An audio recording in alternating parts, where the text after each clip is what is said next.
Bah ouais. Vous m'entendez mieux? Quelle voix?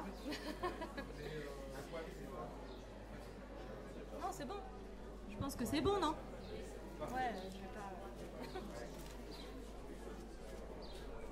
Non, c'est bien comme ça. Ok. Parce que... Bonjour à toutes et tous. Merci d'être présents lors de notre apéro Auvergne au festival Mont Demain à Maringues. Donc je me présente, je suis Jessica Lamponi. Oula. Je travaille pour l'association Marque Auvergne qui fait la promotion du territoire et qui œuvre sur des problématiques d'attractivité et d'image de l'Auvergne. Nous coordonnons les apéros Auvergne sur les 4 départements auvergnats et avec nos partenaires locaux. Donc je remercie Marie-Axel de nous avoir proposé de faire cette animation aujourd'hui au Festival Mont Demain pour valoriser les porteurs de projets et des entrepreneurs aux idées ambitieuses de notre territoire. Voilà, donc les apéros, il y en a sur les 4 départements, aussi bien à Aurillac, dans le Cantal. On est en train de mailler aussi du côté du Cantal pour qu'il y en ait davantage. Dans le Puy-de-Dôme également, donc à Clermont-Ferrand. On a Ambert aussi, on est en train de voir pour Thiers, également aussi tout ce qui est la partie Lezou. Et en Haute-Loire à Brioude, à Monistrol-sur-Loire, au Puy-en-Velay. Et dans l'Allier, ça marche plutôt bien également, du côté de Moulins et ses alentours. Et également à Vichy, on est en train de réfléchir également, parce qu'il y a une vraie dynamique là-bas, en termes d'entrepreneuriat. Voilà, et les apéros, généralement, voilà, c'est 150 à 200 porteurs de projets qui prennent la parole sur les 4 départements. Donc c'est plutôt pas mal, et c'est dans une vingtaine de villes et villages d'Auvergne. Voilà. Et je remercie particulièrement Véronique du Connecteur, qui est ici présente, qui va nous filmer pour avoir un replay de cet apéro que vous pouvez retrouver sur leur chaîne YouTube, donc Le Connecteur. Merci à vous et je donne la parole à Marie-Axel qui va se présenter et puis qui va également aussi donner la parole à nos porteurs de projets du jour.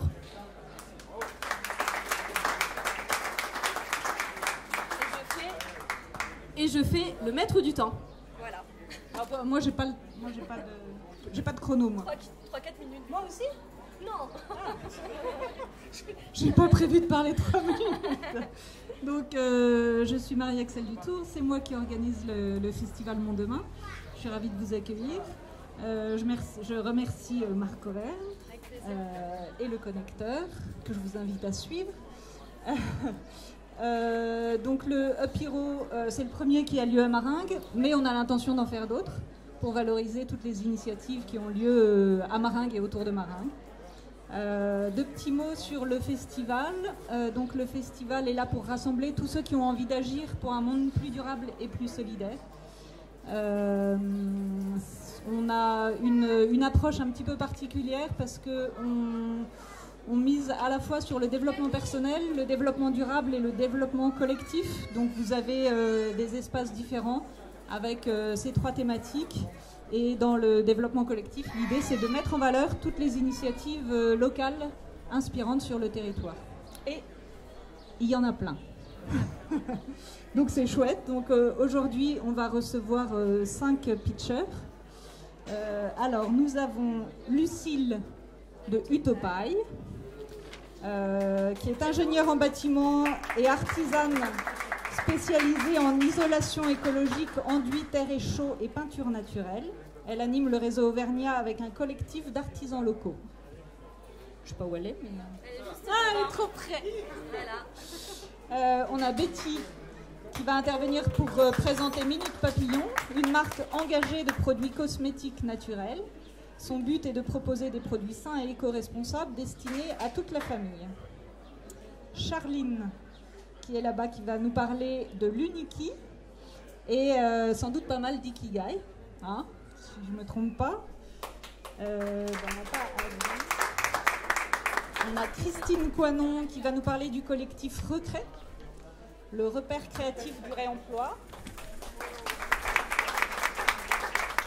Ce collectif est composé de différents acteurs locaux: Artex, Décorétique, Fairplay, Green Couture, Métabatique, Réempac et Terra Preta. Pour le moment, mais ça risque de grandir encore. Et on a Emmanuel Bouillet qui va nous présenter 2 projets de l'atelier Logement Solidaire, Sésame et Pépinière. Parce que je disais que je voulais que le festival rassemble tous ceux qui ont envie d'agir pour un monde plus durable et solidaire. Et très souvent, on arrive à beaucoup de durable et pas beaucoup de choses solidaires. Donc c'était important de mettre aussi en valeur des projets associatifs solidaires. Voilà. Donc, Betty, c'est toi qui vas commencer? Avec plaisir.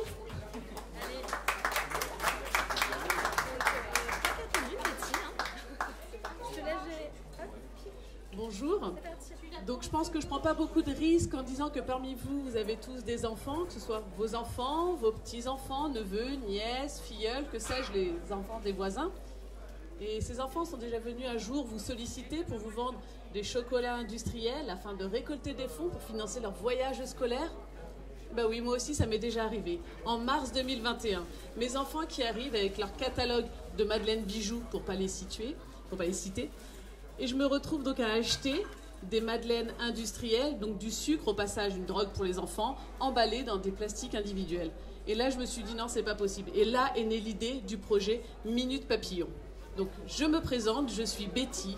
Demain, j'aurai 40 ans, je suis maman de 2 enfants. Après un diplôme d'ingénieur en biologie industrielle et plus de 12 ans dans le secteur de la cosmétique, j'ai voulu développer un projet qui a du sens et en phase avec mes valeurs. Et donc, c'est le projet Minute Papillon. Ce sont des produits de soins et d'hygiène, naturels et éco-responsables, destinés à toute la famille. Ce projet a 2 missions principales. La première, c'est aider les associations à récolter des fonds en leur proposant une solution clé en main par la vente des produits naturels et éco-responsables. Et la deuxième, c'est accompagner les parents dans une consommation plus saine et écologique. Et ce qui me différencie par rapport aux autres marques de cosmétiques, je dirais que c'est autour de 3 axes. Notamment mon expérience qui me permet une maîtrise complète du process, c'est-à-dire que je sélectionne mes matières premières, je m'intéresse même au procédé de fabrication des matières premières. J'ai développé mes formules, j'ai créé mon laboratoire de production et aujourd'hui donc, je maîtrise la vente des produits. La deuxième, je dirais, c'est on dit stop au greenwashing. C'est-à-dire quand on parle de rechargeable, on parle de vrai rechargeable. Ce n'est pas un gros contenant qui va être utilisé pour remplir un plus petit contenant. C'est-à-dire qu'aujourd'hui, pour un gel douche, on achète une bouteille, on remplit avec l'eau qui sort du robinet et on met des bâtonnets solides à l'intérieur à dissoudre. Et le troisième axe qui me tient à cœur, c'est on arrête le marketing cosmétique. C'est-à-dire que je propose un produit qui soit simple, qui soit destiné à toute la famille. Aussi bien des enfants jusqu'aux adultes, aussi bien pour hydrater le visage, le corps, les pieds. On arrête cette multitude d'articles et on revient juste à l'essentiel avec des produits sains et éco-responsables. Et si je suis devant vous aujourd'hui, comme je vous l'ai dit, vous voyez sûrement des enfants, donc vous êtes sûrement au contact d'associations de parents d'élèves, et donc j'aurai besoin de vous pour faire connaître Minute Papillon, leur dire qu'il existe des solutions clés en main pour les aider à récolter des fonds avec une solution saine et éco-responsable. Merci.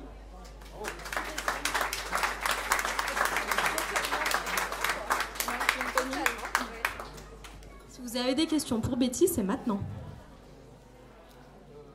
Personne? Alors aujourd'hui, j'ai différents canaux de distribution aujourd'hui. Donc j'ai un site internet depuis 2 mois. Les valeurs de l'entreprise, c'est engagement, qualité et authenticité. Donc j'ai créé sur mon site de production aussi une boutique pour que les gens puissent voir. C'est pas de l'achat-revente, c'est vraiment de la création.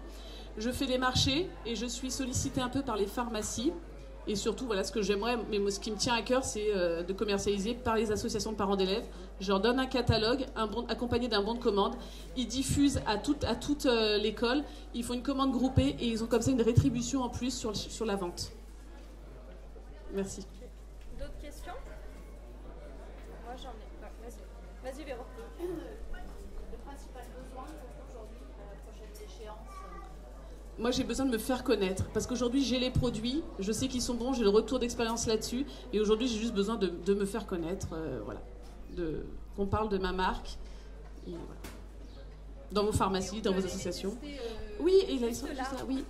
Le produit multi-usage qui est tout simple, du beurre de karité et l'huile de macadamia ensemble et qui permet d'hydrater toute la famille, de prendre soin de tout le monde, voilà, en un seul produit. Super. Voilà, c'est tout bon? Quels sont les types d'associations que tu cibles? Très bonne question. Oui, c'est vrai que je parle tout de suite des associations de parents d'élèves parce que c'est ce qui a été moteur, qui a déclenché la création du projet Minute Papillon. Mais je m'adresse à tout type d'association. C'est-à-dire, pour la fête des mères, j'ai travaillé avec une petite fille qui était atteinte du syndrome de l'ange et pour l'aider aussi à récolter des fonds. Donc c'est destiné à toutes les associations, que ce soit aussi des associations sportives. En fait, le but, c'est vraiment proposer une solution saine et éco-responsable pour récolter des fonds. Tout type d'association. Super. Merci. Voilà. Merci à vous. Merci à toi, Betty.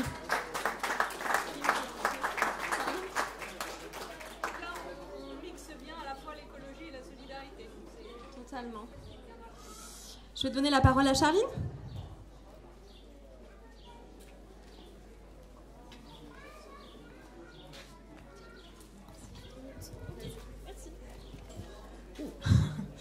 Bonjour, donc je suis Charline Grenat, je suis ravie de vous présenter donc l'Uniki, entreprise de révélation de talents et accompagnement en fait en transition professionnelle, écologique et solidaire avec une offre qui s'adresse aux particuliers et aussi aux entreprises. Donc on en est tous conscients, la situation actuelle fait qu'on est un petit peu obligé de repenser notre façon de travailler pour mieux vivre son travail et puis aussi pour faire face aux défis écologiques et sociétaux auxquels on est confronté. Alors je vais vous donner 2 chiffres. Déjà, il y a 1 salarié sur 3 qui se sent inutile dans son travail. Puis on a 1 salarié sur 5 qui est engagé dans un processus de reconversion. Donc imaginez, vous vous levez le matin, vous vous préparez pour aller travailler 5 jours par semaine, une quarantaine de semaines par an, pendant 5 ans, 10 ans, 15 ans, voire plus. Et puis vous arrivez au travail et puis vous vous dites, mais en fait, qu'est-ce que je fais là, quoi ? Je suis arrivée dans cette entreprise il y a des années, à l'époque, je me plaisais. Et puis là, maintenant, je trouve voilà, il n'y a plus de sens dans ce que je fais. Je me sens pas utile, j'ai l'impression que mes compétences sont passées à la poubelle. Puis vous rentrez chez vous le soir, vous avez l'impression d'être un robot, vous êtes fatigué. Le lundi, vous attendez le week-end. En janvier, vous attendez les vacances d'été. Et puis, vous attendez la retraite aussi, certainement. Donc, bienvenue dans le monde de la perte de sens au travail. Puis, je vais vous épargner les autres souffrances qu'on peut connaître, telles que le burn-out, bien de notre époque aussi. Donc, moi, j'accompagne en fait les salariés qui sont en perte de sens, qui sont dans le flou. Je les accompagne par le biais de bilan de compétences et de coaching pour leur permettre de trouver un projet qui soit sain pour eux et pour la planète. Et j'accompagne aussi les entreprises pour booster les carrières des équipes et puis pour travailler aussi la cohésion autour de la connaissance de soi, du bien-être et des projets sociétaux et environnementaux. Voilà. Alors, comment je fais ? Je vais vous aider déjà à mieux vous connaître parce que c'est la base. Une reconversion réussie, elle se base sur une très bonne connaissance de soi. Et c'est là qu'intervient donc l'ikigai, qui est une philosophie de vie japonaise qui veut dire raison d'être. L'ikigai, en fait, on va venir travailler quatre aspects. Ce que j'aime, ce pourquoi je suis douée, ce dont le monde a besoin et ce pourquoi je peux être rémunérée. Puis je rajouterai même aussi ce qui me fait du bien pour mon bien-être et pour ma santé. En fait, l'ikigai va vous permettre de construire finalement une boussole professionnelle et personnelle autour de tout ça pour pouvoir trouver un projet, une activité, un métier qui a du sens pour vous, qui colle à vos valeurs, à vos besoins. Donc voilà. Et du coup, je me tiens à votre disposition pour vous renseigner un petit peu sur les prestations que je propose. Donc l'entreprise est créée depuis quelques mois maintenant, et donc tout comme Betty, je cherche à me faire connaître aussi. Et voilà, je suis à votre écoute. Merci beaucoup. Parfait timing. Vous avez des questions ? Oui. Est-ce que tu fais aussi les adolescents, il n'y a pas ceux qui ont encore connu le burn-out?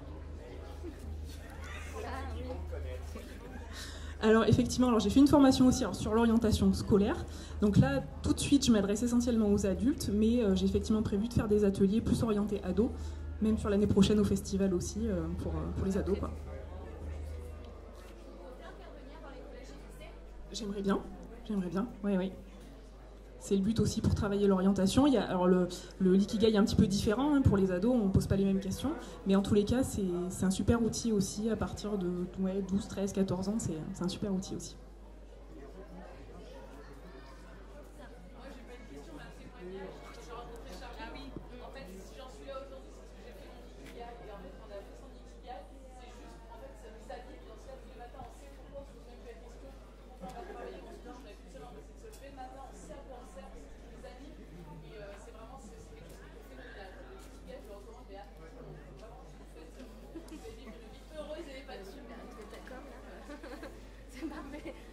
Merci Betty.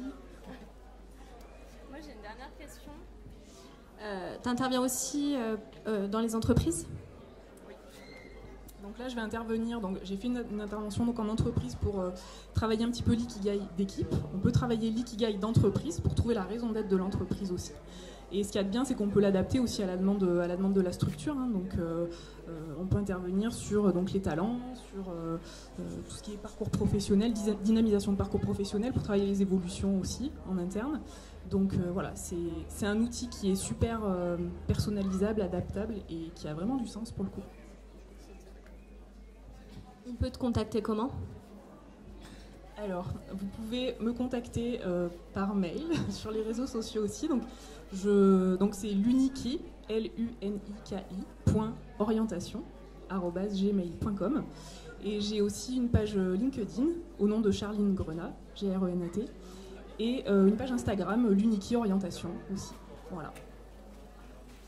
Merci beaucoup. Oui.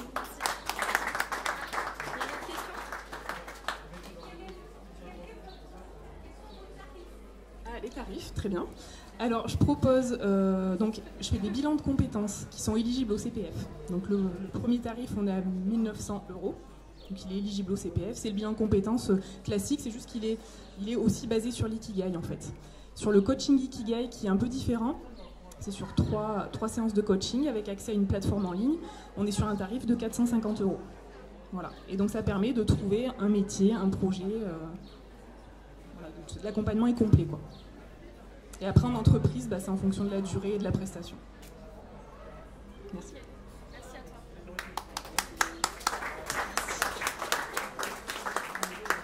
Merci Charline. Je vais donner la parole à Emmanuel.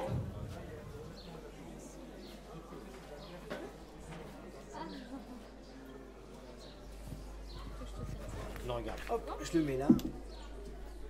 Je démarre mon chrono. Il fait tout en Hollande, c'est nickel. Bonjour à tous.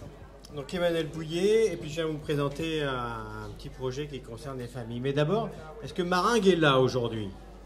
Oui. Ah bah dis donc, allez, ouais. Est-ce qu'il y a des familles parmi vous? Ah, mais qu'est-ce qu'il me demande, au secours, je lève pas trop le doigt.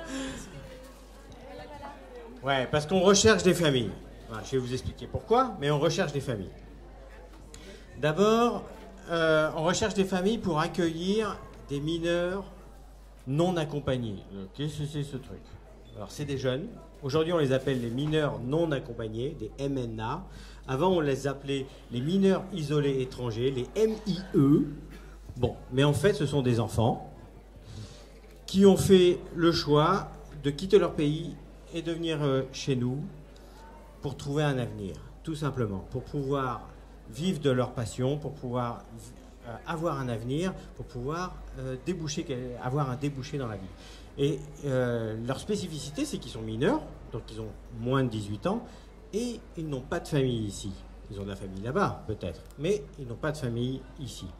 Et donc, ici, en France, comme dans pas mal de pays développés, on a signé ce qu'on appelle la Convention internationale des droits de l'enfant. Et ça nous oblige. Ça nous oblige à les accueillir, ça nous oblige à respecter un certain nombre de droits, à les scolariser, à les aider, tout simplement, pas les laisser dans la rue.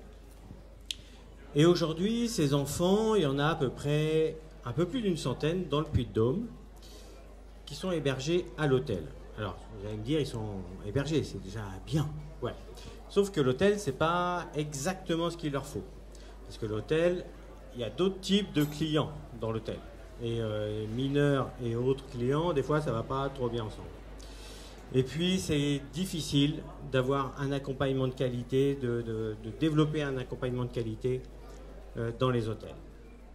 Alors moi, qui je suis? Je suis Emmanuel Bouillet. Et j'ai fondé, il y a 10 ans, une association qui s'appelle Atelier Logement Solidaire. Et j'ai fondé cette association à l'époque parce que j'étais président de la CIMAD. Alors, je ne vais pas vous dire ce que ça veut dire, mais je vais vous dire ce qu'on fait à la CIMAD, ce qu'on faisait, enfin ce qu'ils font toujours et ce qu'on faisait à l'époque. C'est qu'on aide les étrangers en situation irrégulière, donc soit les demandeurs d'asile, les travailleurs, soit en regroupement familial, etc. En fait, on défend les droits de la personne qui est en situation d'exil.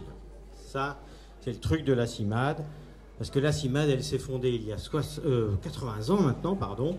Elle s'est fondée au moment où toutes les populations d'Alsace-Moselle ont été transférées dans le sud-ouest de la France avant la Deuxième Guerre mondiale, donc à un moment donné de l'invasion de l'Allemagne nazie.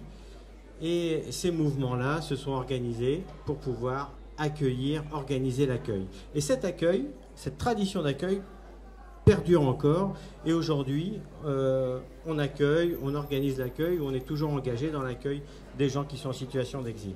Et c'est le cas aujourd'hui de ces mineurs non accompagnés, ces mineurs isolés, étrangers, bref, ces enfants qui ont besoin d'aide. Et aujourd'hui, donc je suis fondateur d'une association qui s'appelle Atelier Logement Solidaire. Et cette association, elle a monté un projet qui s'appelle Sésame. Et dans ce projet Sésame, on cherche des familles accueillantes, des familles solidaires, pour pouvoir accueillir ces enfants dans un cadre familial. Parce que certains ont besoin d'un cadre familial, d'autres non, mais certains oui. Donc avec d'autres associations, on a multiplié les projets pour pouvoir répondre aux besoins spécifiques de chaque enfant. Et finalement, on se fait rencontrer les familles et les enfants, et quand ça match, eh ben, ils peuvent s'accompagner l'un l'autre, j'allais dire. Mais en tout cas, l'enfant peut trouver un hébergement, et puis la famille, un sens particulier à donner à la place qu'il peut lui accorder. Et puis, on a un deuxième projet qui s'appelle Pépinière. Et Pépinière, c'est pour ceux qui sont encore à l'hôtel. Là, on va développer un service d'accompagnement. Parce que le problème, c'est l'accompagnement. Normalement, voilà, la loi oblige à enlever les enfants de l'hôtel. Mais ça ne va pas se faire tout seul. Ça ne peut pas se faire en claquement de doigts. Il faut de l'accompagnement.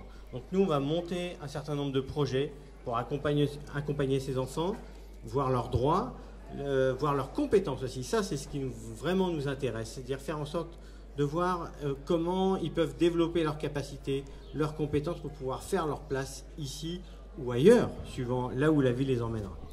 Je vous remercie beaucoup et je suis ouvert à vos questions. Merci Emmanuel. Avez-vous des questions ?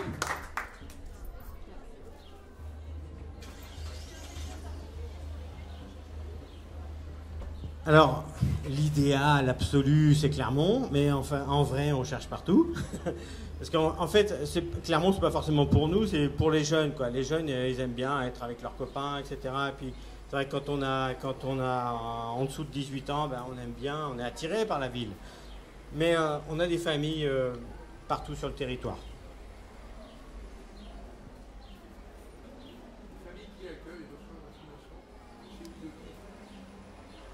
Un financement pour les familles ? Alors, ce que je vous ai pas dit, parce que c'est 4 minutes, alors je me suis coupé, parce que ma femme m'a dit, vous ne lui laissez pas le micro, il va le prendre. Tout ce que je vous ai dit, donc Sésame, la pépinière, et puis le projet qui a fondé l'association. Derrière, on a la chance d'être soutenu par le conseil départemental, parce que c'est lui qui a l'aide sociale à l'enfance. C'est lui qui a la politique. Et ils ont cru en notre projet il y a 10 ans, et ça continue. Donc les familles, elles ont un défraiement, je ne veux pas dire de bêtises, mais c'est de l'ordre de 14 à 15 euros par jour. D'autres questions ?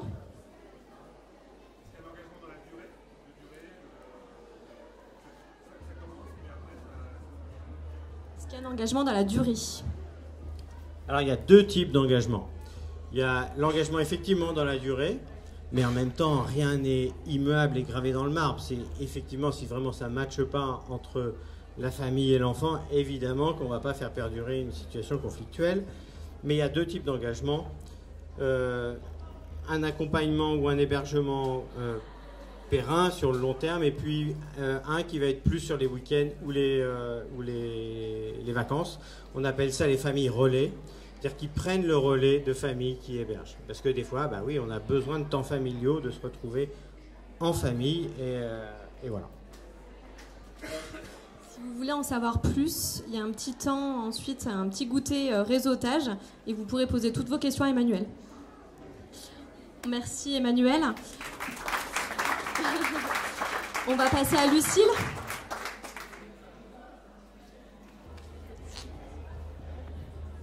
Bonjour à toutes et tous.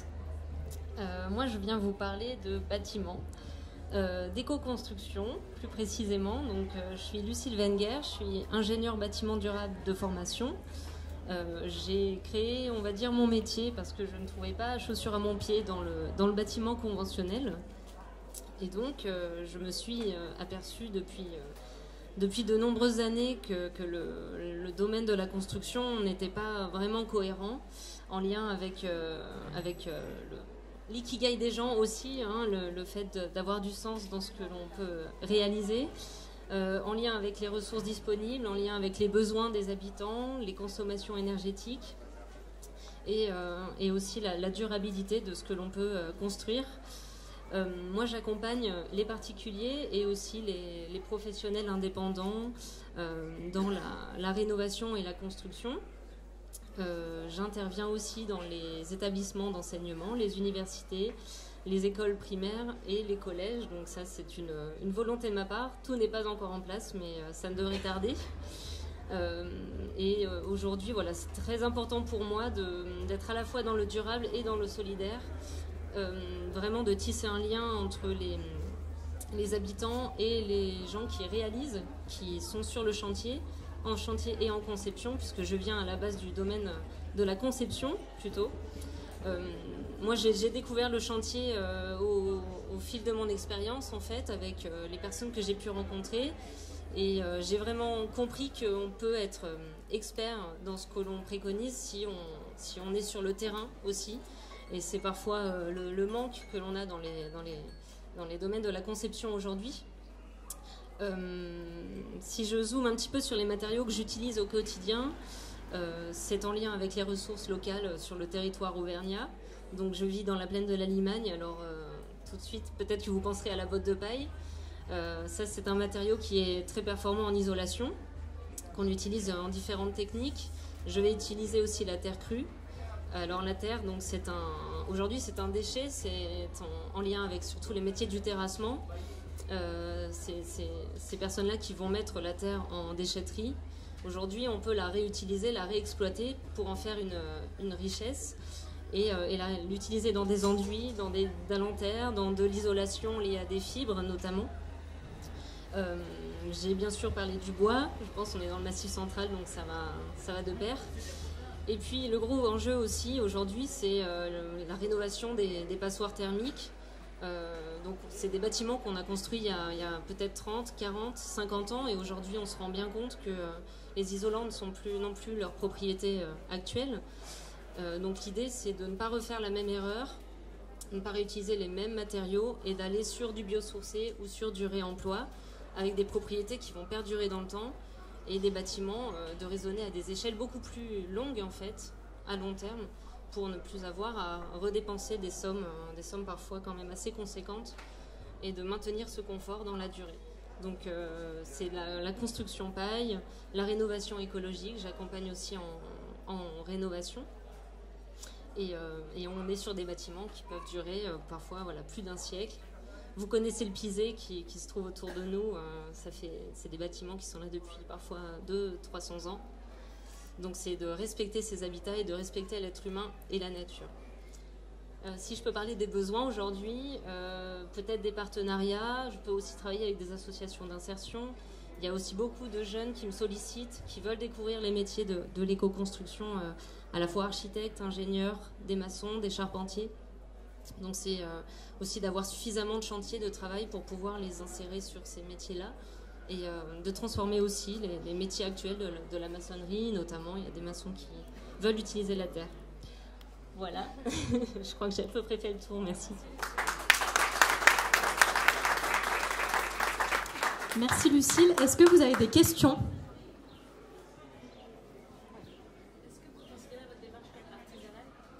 Est-ce que c'est une démarche artisanale ? Est-ce que tu la considères comme ça ? Oui, tout à fait. D'ailleurs, je me définis comme artisane. Aujourd'hui, c'est un terme que tout le monde ne connaît pas forcément, mais en tout cas en éco-construction, il y a beaucoup de femmes, notamment, dans ces métiers-là. Et on est fiers de dire qu'on fait effectivement une activité artisanale parce qu'on est vraiment les mains dans les matériaux. Oui. Est-ce que votre prestation, c'est du conseil, facturer des honoraires, ou bien vous prenez en charge la bonne fin d'un chantier de A à Z? Ou les deux? Est-ce que votre prestation est du conseil? Mais je sais plus. Ou bien de gérer les dossiers? Oui, alors en fait, ça c'est un point assez intéressant et notamment dans le domaine assurantiel parce que c'est pas évident de proposer à la fois de la réalisation en tant qu'artisane et du conseil. Les assureurs partent un peu en courant quand on leur dit ça. Néanmoins, je l'assume parce que c'est quelque chose qui me paraît pertinent et que je vois beaucoup de personnes qui sont perdues au niveau des matériaux, des bons matériaux à mettre en œuvre. Et donc je propose aussi ces prestations de conseil parce que parfois on a des personnes qui veulent réaliser elles-mêmes et là du coup il faut trouver un interlocuteur en face pour conseiller les bons matériaux en fonction des budgets, des ressources locales et de ce qu'ils peuvent réaliser par eux-mêmes et aussi en fonction des machines qu'ils ont à leur disposition, voilà, si on est en filière manuelle ou en filière mécanisée. Donc ça c'est des prestations de conseil en construction paille et en rénovation biosourcée, notamment sur le bâtiment ancien. Et ensuite, je suis artisane, donc je réalise de l'isolation et des enduits à base de terre et de chaux. Voilà. D'autres questions? Parce que sinon, j'en ai une. Tu interviens sur toute l'Auvergne?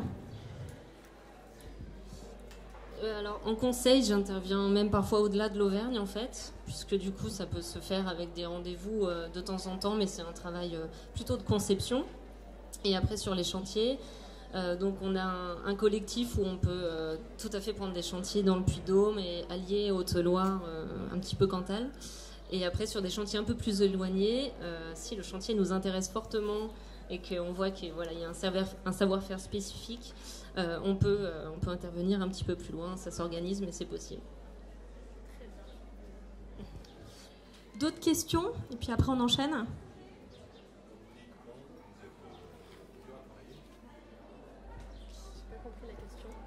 Si on est plusieurs à travailler, alors donc oui, Utopaille, c'est ma structure. Pour l'instant, on fait le choix d'être plutôt un collectif d'artisans et aussi d'architectes, de concepteurs et bureaux d'études thermiques qui gardent aussi un peu leur liberté et différents corps de métier. Moi, l'idée, c'est aussi de faire travailler ces personnes-là et de rapporter des chantiers pour créer une dynamique collective. Mais je travaille parfois toute seule. Très bien, merci Lucille.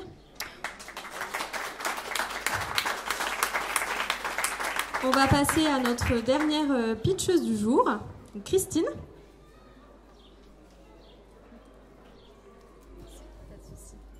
Bonjour, donc je suis Christine Coinon et aujourd'hui je vous parle d'un nouveau collectif qui s'appelle Recré, donc le repère créatif du réemploi, plutôt du secteur de la métropole clermontoise actuellement.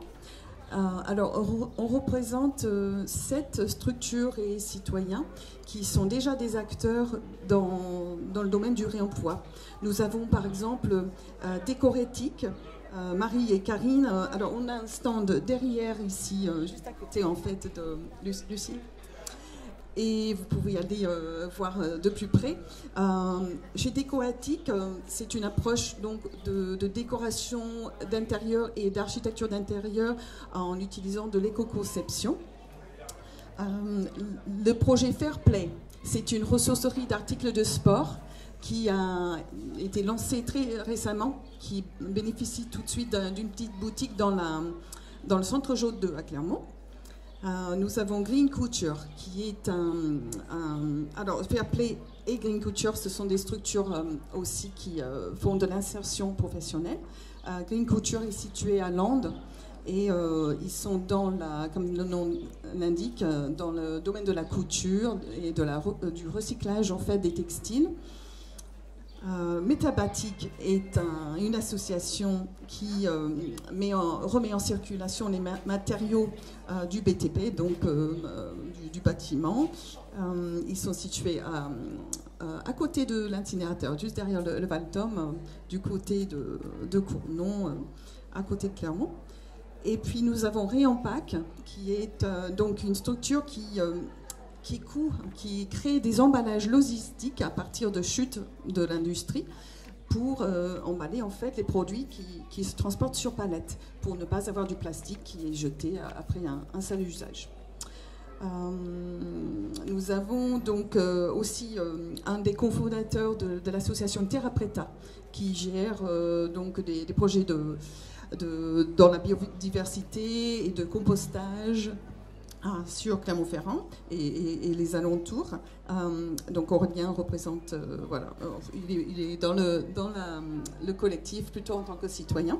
Et moi, je fais partie de l'équipe cofondatrice de l'association Artex, donc qui a ouvert l'année dernière une ressourcerie artistique et culturelle sur Clermont-Ferrand, où on collecte et on revend des décors de scène, des accessoires, des costumes, des bouts de bois, des choses qui ont déjà servi. Ça peut être collecté auprès de particuliers et on revend et on loue également auprès de gens dans la culture, mais aussi auprès des particuliers. Il y a des fois des personnes qui font des travaux dans leur maison, qui viennent récupérer des matières brutes chez nous. Donc nous avons décidé d'avancer ensemble parce que nous avons envie tous d'être plus impactants en fait, d'agir, d'aller plus loin déjà dans la visibilité de nos projets pour attirer plus de personnes vers nous. Et nous avons l'ambition donc d'ouvrir un lieu un jour, même un ensemble de lieux ensemble. Et c'est-à-dire que si on a comme plusieurs bâtiments ou un très grand bâtiment qu'on peut investir, nous avons l'intention de mutualiser des espaces pour faire des ateliers de sensibilisation, des ateliers de création, ainsi que des moyens de transport des matières. Et également, on peut expérimenter en fait toutes sortes de choses ensemble. On a beaucoup de complémentarité à mettre en place. Aujourd'hui, nous sommes à la recherche, on va dire, de pistes, donc pour des bâtiments, des locaux qui peuvent être investis donc à plusieurs structures qui sont plutôt volumineux, donc parce qu'il nous faut du stockage et un moyen d'accueillir le public et d'expérimenter.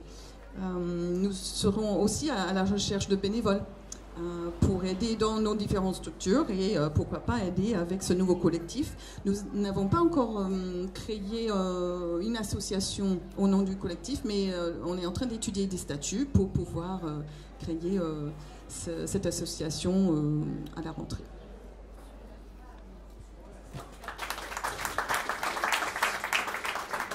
Merci Christine. Est-ce que vous avez des questions? C'est qui a dit ouais? J'ai entendu. Non? C'était un autre. Ah.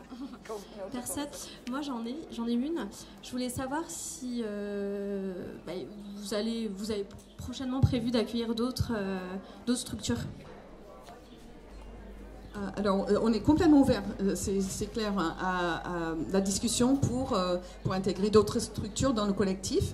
Ça peut être une ressourcerie généraliste, parce que nous, on est assez spécialisés dans nos projets actuellement. Ça peut être voilà, des citoyens aussi, des citoyens motivés qui ont envie de voir avancer ce type de proposition. Donc, on est complètement ouvert à la discussion. Merci Christine. Je vais conclure du coup par rapport à notre apéro. Donc merci à vous d'être venus en masse pour le coup, donc c'est super. Je vous invite à aller boire un petit coup de l'amitié parce que ça se finit comme ça nos apéros, voilà, dans la joie et la bonne humeur et puis en mode apéro réseautage pour poursuivre les échanges et puis pour discuter, pour développer son réseau et voilà, c'est comme ça que ça se passe chez nous en Auvergne.